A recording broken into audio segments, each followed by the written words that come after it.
Hello everyone, आप सभी का फिर से स्वागत है। ये एनसीईआरटी हिस्ट्री का डिस्कशन है। आज का टॉपिक है भारत में सांस्कृतिक विकास 13वीं से 15वीं शताब्दी तक, अध्याय 26 है। सबसे पहले विषय विस्तार के बारे में डिस्कस करेंगे।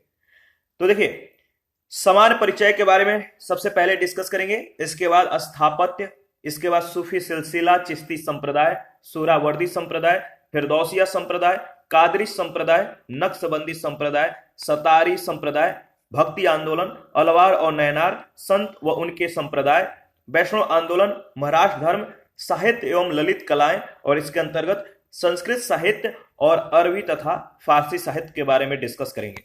ठीक है। 13वीं सदी के आरंभ में अगर बात करें तो दिल्ली सल्तनत की स्थापना को भारत के सांस्कृतिक विकास में एक नए चरण के सूत्रपात का सूचक कहा जा सकता है।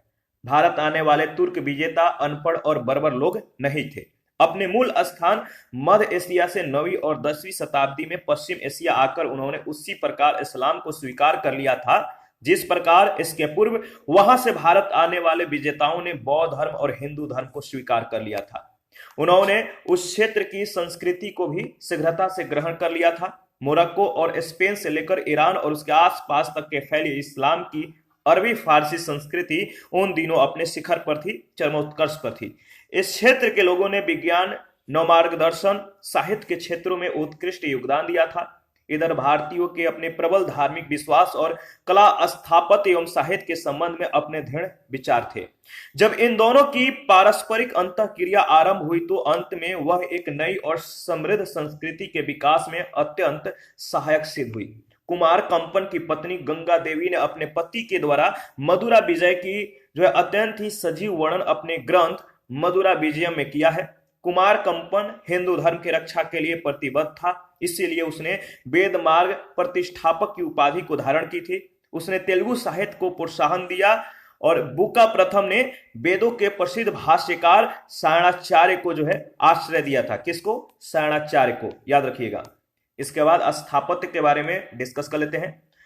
देखिए, आरंभ में सुल्तानों ने मंदिरों और दूसरी इमारतों को मस्जिदों में बदल दिया। इसके उदाहरण कुतुब मीनार के निकट कुवत उल इस्लाम मस्जिद और अजमेर का 2.5 दिन का झोपड़ा नामक इमारत है। कुवत उल इस्लाम मूलतः एक जैन मंदिर था जिसे बाद में वैष्णव मंदिर के रूप में बदल दिया गया था। और 2.5 दिन का झोपड़ा एक संस्कृत पाठशाला थी जिसमें हरिकेली नाटक का वर्णन चित्रित था, जिसकी रचना विग्रह देव चतुर्थ उर्फ तमिल देव के द्वारा लिया गया था। यह 12वीं के कीर्ता अर्जुनियम पर आधारित है। दिल्ली की मस्जिद में जो एक नया निर्माण किया गया था जिसमें मंदिर के गर्भगृह के सामने यानी जिसमें जाहिरन तोड़ दिया गया था, नक्काशियों से भरपूर 3 मेहराबों की दीवार खड़ी कर दी गई। मेहराबों की सजावट के लिए जिस शैली का प्रयोग किया गया है वह अत्यधिक दिलचस्प है। उनमें किसी भी मानव या पशु पक्षी की आकृति का इस्तेमाल नहीं किया गया, और ऐसा किया जाता तो इस्लाम के विरुद्ध होता। इसके स्थान पर उनमें बेल बूटों और कुरान की आयतों को एक दूसरे से अत्यंत कलात्मक ढंग से गूंथ दिया गया। कुछ सिद्धहस्त वास्तुकार पश्चिमी एशिया से भारत आए। तुर्कों ने अपनी इमारतों में मेहराबों और गुंबदों का अत्यधिक प्रयोग किया। मेहराबों और गुंबदों के प्रयोग के अनेक लाभ ही थे। गुंबद इमारत की ऊपरी छटा को निखारता था। वास्तुकार ज्यों-ज्यों अनुभव और आत्मविश्वास प्राप्त करते गए गुंबदों की ऊंचाई बढ़ती गई। तुर्क लोग अपनी इमारतों में ऊंच कोटि के हल्के गारे का इस्तेमाल करते थे, और इस प्रकार तुर्कों के आगमन के बाद उत्तर भारत में स्थापत्य के नए रूपों और ऊंच कोटि के गारों का प्रयोग व्यापक रूप से होने लगा। मेहराब और गुंबद की जानकारी भारतीयों को भी थी। जो मेहराब है और जो गुंबद है इसकी जानकारी भारतीयों को भी थी, परंतु वे उनका प्रयोग बड़े पैमाने पर नहीं करते थे। भारतीय सामान्यतः जिस युक्ति का प्रयोग करते थे वह यही थी कि वे एक पत्थर पर दूसरा पत्थर कुछ बाहर की ओर निकालकर इस तरह जोड़ते जाते थे कि मध्य का अंतराल कम होता चला जाता था, और अंत में जो कुछ अंतराल बच जाता उस पर दक्कन के तौर पर एक पत्थर डाल देते थे या पत्थर पट्टियों पर सहतीर डाल देते थे। तुर्क शासकों ने अपनी इमारतों में गुंबद और मेहराब पद्धति तथा लिंटल और सहतीर पद्धति दोनों का प्रयोग किया। सजावट के मामलों में तुर्कों ने धार्मिक कारणों यानी इस्लाम में जीवों के चित्र बनाना वर्जित है, यहां से जो है मानव आकृतियों और पशु पक्षियों की आकृतियों के प्रयोग से परहेज किया, क्योंकि इस्लाम में जीवों के चित्रों को बनाना वर्जित है। इसके स्थान पर वे ज्यामितिक और फूलों के चित्रों का प्रयोग करते थे तथा उन्हें कुरान की आयतों से बनाए गए चारखानों में कलात्मक रीति से मिला देते थे। इस प्रकार अरबी लिपि स्वयं एक कलाकृति बन गई। इस सजावटी युक्तियों के संयोग को जो है अरबक्श कहा जाता था। क्या? अरबक्श। देखिए, बलुई पत्थरों का इस्तेमाल कर तुर्कों ने अपनी इमारतों को अलग अलग रंगों का जो है अलग अलग रंगों की छटा भी प्रदान की। इन इमारतों में सजावट के लिए पीले बलुई पत्थरों या संगमरमर का इस्तेमाल किया गया, ताकि लाल बलुई पत्थरों का रंग निखर कर सामने आए। तुर्कों के द्वारा 13वीं सदी में किया गया सबसे सुंदर और महत्वपूर्ण निर्माण कुतुब मीनार थी, जिसे कुतुबुद्दीन ऐबक ने बनवाया था। ऊपर को उठती हुई और परिधि से कम होती गई इस मीनार को दिल्ली के लोकप्रिय संत कुतुबुद्दीन बख्तियार काकी के स्मृति में बनवाया गया था। यह मीनार मूलतः जो है 71.4 मीटर ऊंची थी। खिलजी काल में अनेक इमारतें बनवाई गई। अलाउद्दीन ने अनेक इमारतें जो है अपनी राजधानी सीरी में बनवाई, जिनमें अलाई दरवाजा, हजार सितून, हौज खास मुख्य है। अलाउद्दीन ने कुतुब मीनार से दोगुनी ऊंची का जो है एक मीनार बनवाने की भी योजना बनाई, परंतु उसे पूरा करने से पहले जो है उसकी मृत्यु हो गई। अलबत्ता कुतुब मीनार में उसने एक प्रवेश द्वार यानी अलाई दरवाजा जो है अवश्य जोड़ दिया। क्या? अलाई दरवाजा, याद रखिएगा। तो उसने उसमें जोड़ दिया कुतुब मीनार में। निजामुद्दीन औलिया के दरगाह के अहाते में जमात एक खाना मस्जिद का निर्माण करवाया गया। यह मस्जिद पूर्णतः जो इस्लामी शैली में निर्मित प्रथम स्थापत्य था। अलाई दरवाजा के नाम से ज्ञात इस द्वार के मेहराब बहुत आकर्षक लगते हैं। इसमें एक गुंबद भी है, जो वैज्ञानिक पद्धति से निर्मित पहला गुंबद है। गयासुद्दीन और मोहम्मद तुगलक ने तुगलकाबाद का विशाल किला बनवाया, जिसमें राजमहल और अन्य बहुत सी इमारतें शामिल थी। गयासुद्दीन का मकबरा स्थापत्य में एक नई प्रवृत्ति की शुरुआत का सूचक है। इमारत की ऊपरी छवि को निखारने के लिए उसे एक ऊंचे चबूतरे पर खड़ा किया गया। तुगलक स्थापत्य की एक प्रमुख विशेषता ढालू दीवार है। इसमें इमारत के मजबूत और ठोस होने का आभास होता है। फिरोज शाह के स्थापत्य की एक अन्य विशेषता यह भी थी कि इसमें मेहराब और लिंटल सहतीर सिद्धांतों के संयुक्त प्रयोग का प्रयत्न किया गया। हौज खास एक आमोद प्रमोद का स्थल था। इसके चारों ओर विशाल झील थी। एक मंजिल में मेहराबों का प्रयोग तो दूसरी में लिंटल सहतीर पद्धति का प्रयोग किया गया। फिरोज शाह के नए किले में भी यह जो है बात देखने को मिलती है, जो कोटला के नाम से प्रसिद्ध है। फिरोज तुगलक के सभी इमारतों में सजावट के लिए कमल का इस्तेमाल किया गया है। खाने जहां तेलंगानी का मकबरा जो है फिरोज तुगलक के काल की महत्वपूर्ण अष्टभुजाकार इमारत है। यह मकबरा यरूशलेम के डोम ऑफ द रॉक जैसा लगता है। मेहराबों का प्रचलन बलबन के मकबरे में पहली बार हुआ। शुद्ध इस्लामी पद्धति पर आधारित यह भारत का पहला मकबरा है। इस काल तक भारत में स्थापत्य की अपनी एक अलग शैली विकसित हो चुकी थी, जिसमें तुर्कों के द्वारा अपने साथ लाई गई अनेक युक्तियों का देसी पद्धतियों के साथ सुंदर संयोग किया गया था। लोदियों की स्थापत्य परंपरा में मेहराबों और लिंटल सहतीर दोनों का प्रयोग हुआ है। लोदियों ने एक और तरीका अपनाया कि उन्होंने अपनी इमारतें विशेषकर मकबरे ऊंचे चबूतरों पर खड़ी की, जिसमें से वे देखने में विशाल लगती है तथा ऊपर से उनकी सुंदरता भी उभरती है। कुछ मकबरे बगीचों के बीच में बनवाए गए। दिल्ली का लोदी उद्यान इसका जो है प्रतिरूप है, उदाहरण है। कुछ मकबरे अष्टभुजाकार थे। इनमें से अनेक विशेषताओं को बाद में मुगलों ने भी अपनाया और इनकी जो चरम परिणति है शाहजहां के द्वारा बनाए गए ताजमहल के रूप में हुई। ठीक है, याद रखिएगा, इंपॉर्टेंट है। सल्तनत काल के महत्वपूर्ण निर्माण कार्य, इसके बारे में डिस्कस कर लेते हैं। सल्तनत काल के जो महत्वपूर्ण निर्माण कार्य है, कुतुब मीनार का निर्माता कुतुबुद्दीन ऐबक था। कुव्वत उल इस्लाम मस्जिद का निर्माता कुतुबुद्दीन ऐबक था। 2.5 दिन का झोपड़ा, इसका निर्माता कुतुबुद्दीन ऐबक ही था। सुल्तानगढ़ी का मकबरा, इसका निर्माता इल्तुतमिश था। इल्तुतमिश का मकबरा का निर्माण इल्तुतमिश ने करवाया था। हौज ए शमसी व शमसी ईदगाह का निर्माण इल्तुतमिश ने करवाया था। बलबन का मकबरा बलबन ने। सीरी का किला अलाउद्दीन खिलजी ने। हौज अलाई का निर्माण जो है अलाउद्दीन खिलजी ने। जमात खाना मस्जिद का निर्माण अलाउद्दीन खिलजी ने, हजार सितून का निर्माण अलाउद्दीन खिलजी ने, अलाई दरवाजा का निर्माण अलाउद्दीन खिलजी ने, उखा मस्जिद का निर्माण मुबारक शाह खिलजी ने, तुगलकाबाद का किला गयासुद्दीन तुगलक ने, गयासुद्दीन तुगलक का मकबरा मोहम्मद बिन तुगलक ने बनवाई थी। याद रखिएगा, इंपॉर्टेंट है। सूफी सिलसिला के बारे में डिस्कस कर लेते हैं, इंपॉर्टेंट है। ठीक है, इस समय अगर बात करें तो इस समय के आसपास सूफी 12 पंथों या सिलसिलों में संगठित थे। प्रत्येक सिलसिले का नेतृत्व समान रूप से एक प्रसिद्ध सूफी संत करता था, जो पीर कहलाता था। क्या? पीर। और अपने शिष्यों या मुरीदों के साथ खानकाह यानी आश्रम में रहता था। पीर और मुरीदों का संबंध जो है सूफी धर्म व्यवस्था का अत्यंत महत्वपूर्ण अंग था। किसका? सूफी धर्म व्यवस्था का। सूफियों के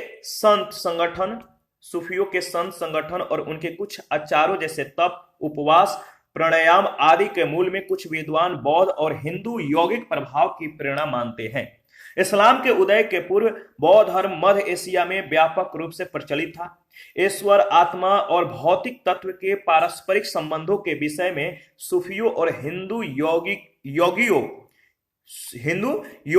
जो योगी थे, योगी जी ने कहा जाता है, फकीर जी ने कहा जा सकता था। तो सूफी और हिंदू योगियों व रहस्यवादियों के विचारों में बहुत सी समानताएं थी। सूफी सिलसिलों को जो है समान रूप से दो भागों में बांटा जा सकता है। पहला है बासरा, यानी जो इस्लामिक कानून का पालन करने वाले थे, इन्हें बासरा यानी इस्लामिक कानून मतलब सरा, और बेसरा यानी जो सरा से बंधे हुए नहीं थे, यानी बासरा सिलसिलों का अनुपालन घुमक्कड़ संत जो है अधिक करते थे। तो याद रखिएगा, बासरा बेसरा ये क्या था, इंपॉर्टेंट है। इसके बाद अगर बात करें तो सूफी संप्रदाय जो है, इसका जो वर्गीकरण है, सूफी संतों के द्वारा उर्दू भाषा का जन्म हुआ। ठीक है, आप देख सकते हैं ये जो संप्रदाय है दो वर्गों में विभाजित हुआ, बासरा और बेसरा। बासरा का मतलब इस्लामिक कानून के ये समर्थक थे, और बेसरा मतलब इस्लामिक कानून से ये मुक्त थे। बासरा के अंतर्गत अगर बात करें तो इसमें चिश्ती सिलसिला आया, सुहरावर्दी सिलसिला, कादरी सिलसिला, नक्शबंदी सिलसिला। चिश्ती सिलसिला ये भारतीय संस्थापक जो थे, जो चिश्ती सिलसिला था, इसके भारतीय संस्थापक ख्वाजा मोइनुद्दीन चिश्ती था। इसके बारे में देख लेते हैं। ख्वाजा मोइनुद्दीन चिश्ती याद रखिएगा, और इसके संदर्भ में दक्षिण भारत और उत्तर भारत था। दक्षिण भारत के अंतर्गत बुहरहान यानी हिन गरीब और गेसुदराज नाम याद रखिएगा, इंपॉर्टेंट है। और उत्तर भारत के अंतर्गत ख्वाजा बख्तियार काकी, बाबा फरीद, हजरत निजामुद्दीन औलिया यानी फरीद के शिष्य थे, हजरत अलाउद्दीन साबिर और नासिरुद्दीन चिराग और देहलवी। तो इंपॉर्टेंट है, याद रखिएगा, उत्तर भारत के अंतर्गत इनका नाम आता है। इसके बाद क्या, सुहरावर्दी सिलसिला जो है, इसके संस्थापक कौन थे? तो शहाबुद्दीन सुहरावर्दी। कादरी सिलसिला के संस्थापक शेख अब्दुल कादिर जिलानी। नक्शबंदी सिलसिला के भारतीय प्रचारक जो थे ख्वाजा मोहम्मद बक्की बिल्लाह बेरंग। इन सभी का नाम याद रखिएगा, इंपॉर्टेंट है, यहां से कई बार प्रश्न पूछे गए हैं। तो सबसे पहले चिश्ती संप्रदाय के बारे में डिस्कस करेंगे। इसमें पहला नाम आता है शेख मोइनुद्दीन चिश्ती का। इनका जो शासनकाल है 1142 से 1236 ईस्वी। शेख मोइनुद्दीन चिश्ती 1142 से 1236 ईस्वी। भारत में चिश्ती सिलसिले की स्थापना ख्वाजा मोइनुद्दीन चिश्ती ने की थी, जो पृथ्वीराज चौहान की पराजय और मृत्यु के कुछ ही दिनों बाद 1192 ईस्वी में मोहम्मद गोरी की सेना के साथ भारत आए थे। ये ख्वाजा उस्मान हारूनी के मुरीद थे। शेख मोइनुद्दीन चिश्ती की मृत्यु जो है 1236 ईस्वी में हो गई। इनके मुरीदों में बख्तियार काकी और इनके मुरीद फरीदुद्दीन गंज और शक्कर जो है शामिल थे। नाम याद रखिएगा। कुतुबुद्दीन बख्तियार काकी का जो समय है 1186 से 1236 ईस्वी। बख्तियार काकी का जन्म 1186 ईस्वी में फरगना में हुआ था। कहां पर? फरगना में। बख्तियार काकी सुल्तान इल्तुतमिश के शासन काल में भारत आए थे। इल्तुतमिश इनका बहुत सम्मान करता था। इन्होंने दिल्ली को जो है अपना आधार बनाया। किसको? दिल्ली को। इसके बाद हमीदुद्दीन नागौरी का जो है समय आता है। इसके बारे में देख लेते हैं। देखिए जो हमीदुद्दीन नागौरी है, मोइनुद्दीन चिश्ती ने इन्हें सुल्तान तारिकीन की उपाधि दी थी, जिसका अर्थ है सन्यासियों का सुल्तान। ये मोइनुद्दीन चिश्ती के शिष्य थे। इनका केंद्र राजस्थान में नागौर था। इसके बाद फरीदुद्दीन गंज असक्कर, समय है 1173 से 1265 ईस्वी। इनका उपनाम बाबा फरीद था। तो फरीदुद्दीन गंज इस शक्कर का उपनाम क्या था? बाबा फरीद। इन्हें बाबा फरीद के नाम से भी जाना जाता था। यह बख्तियार काकी के प्रमुख मुरीद थे। फरीदुद्दीन की गतिविधियों के केंद्र हांसी और अजोधन क्रमशः जो है आधुनिक हरियाणा और पंजाब थे। सिख धर्म के संस्थापक गुरु नानक भी बाबा फरीद से बहुत प्रभावित थे। गुरु अर्जुन देव ने गुरु ग्रंथ साहिब में बाबा फरीद के कथनों को जो है संकलित किया है। बाबा फरीद ने अपने जो उपदेश है बाबा फरीद के, इन्होंने अपने उपदेशों के प्रचार के लिए पंजाबी भाषा का प्रयोग किया था। इसके बाद है निजामुद्दीन औलिया। इनका जो शासनकाल है 1265 से 1325 ईस्वी। चिश्ती संतों में सबसे प्रसिद्ध निजामुद्दीन औलिया और नासरुद्दीन चिराग देहलवी थे। निजामुद्दीन औलिया का जन्म बदायूं में 1236 ईस्वी में हुआ था। आरंभिक सूफी संत निम्न वर्गों के लोगों के साथ निसंकोच जो है मिलते जुलते थे, बिना संकोच के मिलते जुलते थे। ये सादगी का जीवन व्यतीत करते थे, सादा जो है जीवन को अपनाते थे और लोगों से उन्हीं की भाषा जो है हिंदवी या हिंदी में बात करते थे। ठीक है, याद रखिएगा, इंपॉर्टेंट है। कुछ सिलसिला और उनसे रिलेटेड जो संस्थापक हैं तो आपको ध्यान में रखना है। जैसे चिश्ती सिलसिला है, इसके संस्थापक थे ख्वाजा मोइनुद्दीन चिश्ती। सुहरावर्दी के संस्थापक थे शिहाबुद्दीन सुहरावर्दी, बहाउद्दीन जकारिया। कादरी सिलसिला के संस्थापक थे शेख अब्दुल कादिर जिलानी। सत्तारी जो सिलसिला था, इसके संस्थापक शाह अब्दुल्ला सत्तारी थे। फिरदौसी शेख बदरुद्दीन और नक्शबंदी सिलसिला के संस्थापक थे बाकी बिल्ला। देखिए, जो सूफी संत थे इनको कौन कौन सी उपाधियां मिली थी? जैसे शेख नासरुद्दीन महमूद को चिराग देहलवी की उपाधि दी गई थी। शेख निजामुद्दीन औलिया को महबूब इलाही की जो है उपाधि दी गई। शेख अहमद सरहिंदी को मुजीद की जो है उपाधि दी गई और सैयद मोहम्मद गेसुदराज को जो है किसकी उपाधि दी गई थी? बंदानवाज की। बंदानवाज। इन संतों ने गायन के जरिए जो है इसे समा कहा, जो संत हैं गायन के जरिए जिसे समा कहा जाता था, लोकप्रियता जो है इस समा से जो है अर्जित की। निजामुद्दीन औलिया एकमात्र चिश्ती संत थे जो अविवाहित थे। तो अविवाहित कौन थे? निजामुद्दीन औलिया। ये एकमात्र चिश्ती संत थे जिनका विवाह नहीं हुआ था, ये विवाह नहीं किए थे। शेख निजामुद्दीन औलिया ने 7 सुल्तानों का कार्यकाल को देखा था, परंतु वे कभी किसी के दरबार में नहीं गए। यहां से भी प्रश्न कई बार पूछे गए हैं, ध्यान में रखना है। सुल्तान अलाउद्दीन खिलजी व जलालुद्दीन खिलजी ने उनसे मिलने के बहुत प्रयास किए थे, परंतु उन्होंने उनसे मिलना जो है स्वीकार नहीं किया। यानी उनसे मिलना उन्होंने स्वीकार नहीं किया, कभी मिले नहीं। गियासुद्दीन तुगलक के निजामुद्दीन औलिया से कटु संबंध थे। इनकी लोकप्रियता से भयभीत होकर उन्हें दिल्ली छोड़ने का जो है आदेश दिया था। अपने बंगाल अभियान के दौरान उसने औलिया को एक धमकी भरा पत्र भी भिजवाया था, जिसके उत्तर में उन्होंने कहा था कि दिल्ली अभी दूर है। उन्हें जो है महबूब इलाही यानी ईश्वर का प्रिय व सुल्तान उल औलिया यानी संतों का राजा भी कहा जाता है, याद रखना है। निजामुद्दीन औलिया ने सुलह एक कुल का सिद्धांत को जो है प्रतिपादित किया था। चिश्ती संत मुक्त रूप से जो है हिंदू और जैन योगियों से जो है, जैन जो योगी थे इनसे मिलते थे और विभिन्न विषयों पर विशेषकर योगाभ्यास योगाभ्यासों का जो है वे इस पर जो है वे उनसे बातचीत करते थे, योगा अभ्यासों का। ठीक है, निजामुद्दीन औलिया यौगिक प्राणायाम करते थे तथा इसमें वह इतने पारंगत थे, ठीक है, क्या थे? निपुण थे कि योगी लोग इन्हें सिद्ध पुरुष कहा करते थे। अमीर खुसरो निजामुद्दीन औलिया का प्रिय शिष्य था। याद रखिएगा, प्रश्न पूछा गया है कि अमीर खुसरो किनका शिष्य था? तो निजामुद्दीन औलिया का प्रिय शिष्य था। अपने गुरु के मृत्यु के दूसरे दिन ही उसने भी प्राण को त्याग दिया। उसे निजामुद्दीन औलिया के कब्र के पास जो है दफनाया गया था। शेख सिराजुद्दीन उस्मानी, इसके बारे में डिस्कस कर लेते हैं। शेख सिराजुद्दीन उस्मानी निजामुद्दीन औलिया ने उन्हें आईना ए हिंद यानी भारत का दर्पण इसकी उपाधि से इसे विभूषित किया। इन्हें अक्खी सिराज यानी सिराज भाई भी कहा जाता था। तो शेख सिराजुद्दीन उस्मानी को जो है निजामुद्दीन औलिया ने भारत दर्पण की उपाधि प्रदान की, आईना ए हिंद की उपाधि दी। इन्हें अक्खी सिराज यानी सिराज भाई भी कहा जाता था। इसके बाद शेख बुहारुद्दीन गरीब, इसके बारे में देख लेते हैं। शेख बुहारुद्दीन गरीब निजामुद्दीन औलिया के शिष्य थे। राजधानी दिल्ली से दौलताबाद परिवर्तन करने के समय जो है सुल्तान मोहम्मद बिन तुगलक ने इन्हें दौलताबाद जाने के लिए बाध्य किया था। दक्षिण भारत में चिश्तिया संप्रदाय की नींव शेख बुहारुद्दीन ने ही रखी थी। शेख नासिरुद्दीन चिराग और देहलवी, इसके बारे में देख लेते हैं।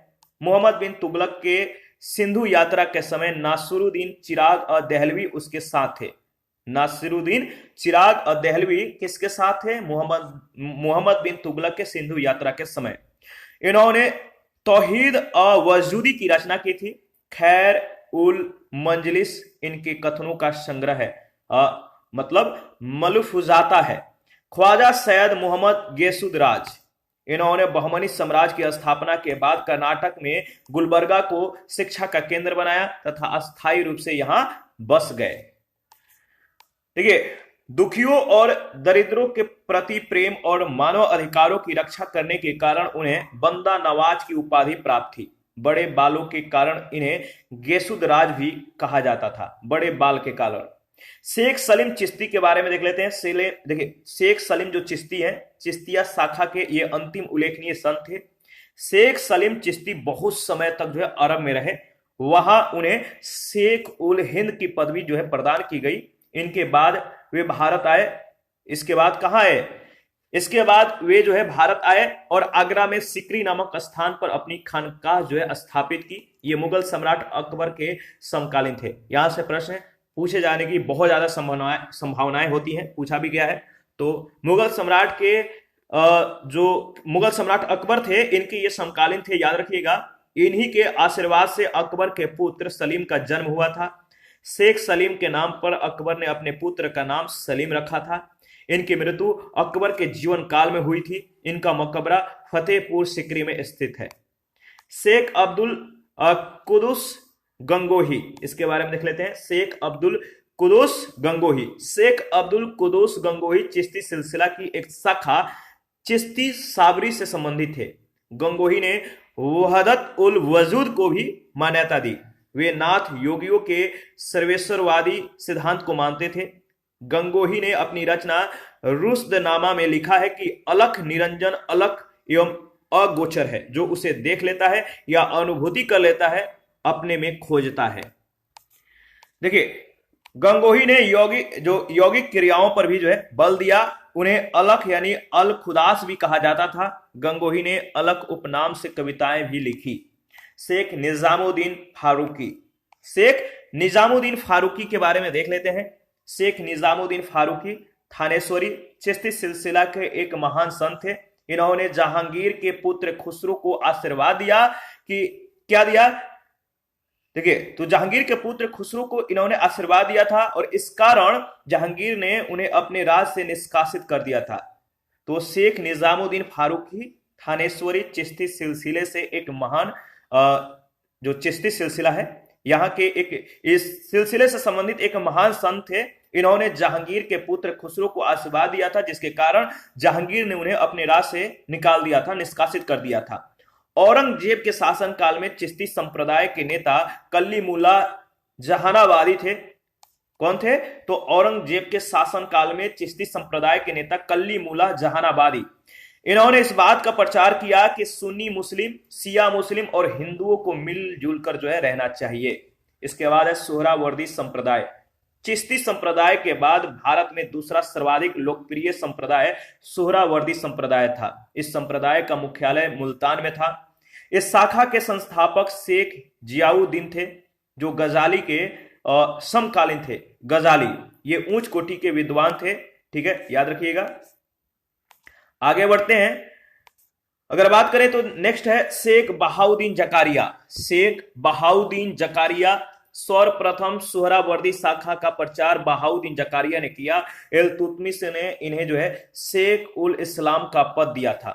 सैयद जलालुद्दीन जहानिया जहां गश्त। इन्होंने 36 बार मक्का की यात्रा की थी, इसीलिए इन्हें जहानिया जहां गश्त की उपाधि प्रदान की गई। फिरोज तुगलक से जो है इनके व्यक्तिगत संबंध थे। इन्होंने फिरोज तुगलक की राजस्व नीति को जो है प्रभावित किया था। फिरोज तुगलक ने इन्हें शेख उल इस्लाम यानी प्रधान काजी के पद पर जो है नियुक्त किया। इसके बाद है फिरदौसिया संप्रदाय। फिरदौसिया संप्रदाय के बारे में देख लेते हैं, इंपॉर्टेंट है। फिरदौसिया सिलसिला सुहरावर्दी सिलसिले की एक शाखा थी। इसकी स्थापना शेख बदरुद्दीन समरकंदी ने बिहार के राजगीर में की थी और इस सिलसिले के सबसे प्रसिद्ध संत, याद रखिएगा, सरफुद्दीन याह्या मनेरी थे। सरफुद्दीन याह्या मनेरी। शेख याह्या ने अपने मकतूबता यानी मकतूबता मतलब पत्रों में वहदत उल वजूद के सिद्धांत को इस्लामी कानून के निकट लाने की चेष्टा की। मनेरी के बाद फिरदौसी संप्रदाय में शेख हुसैन बल्खी प्रसिद्ध संत हुए और इनका प्रमुख केंद्र बिहार था। सोहरावर्दी शाखा के एक संत बाबा फखरुद्दीन थे। कौन? बाबा फखरुद्दीन, जिन्होंने पेनुकोंडा के राजा तथा प्रजा दोनों को दीक्षित किया था। इसके बाद है कादरी संप्रदाय। इसके बारे में देख लेते हैं। कादरी संप्रदाय यानी इस संप्रदाय की पहुंच जो है पंजाब, सिंधु, दक्कन क्षेत्रों में थी। कादरी शाखा के अनुयायी गाने और बजाने के विरोधी थे तथा हरे रंग की पगड़ी बांधते थे तथा उसमें जो है लाल गुलाब का फूल लगाते थे। मुगल शासक शाहजहां का पुत्र दारा सिको इसी सिलसिले का अनुयायी था। इस शाखा के संस्थापक, याद रखिएगा, शेख मोहिउद्दीन कादिर जिलानी यानी अब्दुल कादिर जिलानी थे। ये अबू सैद मुबारक के मुरीद थे।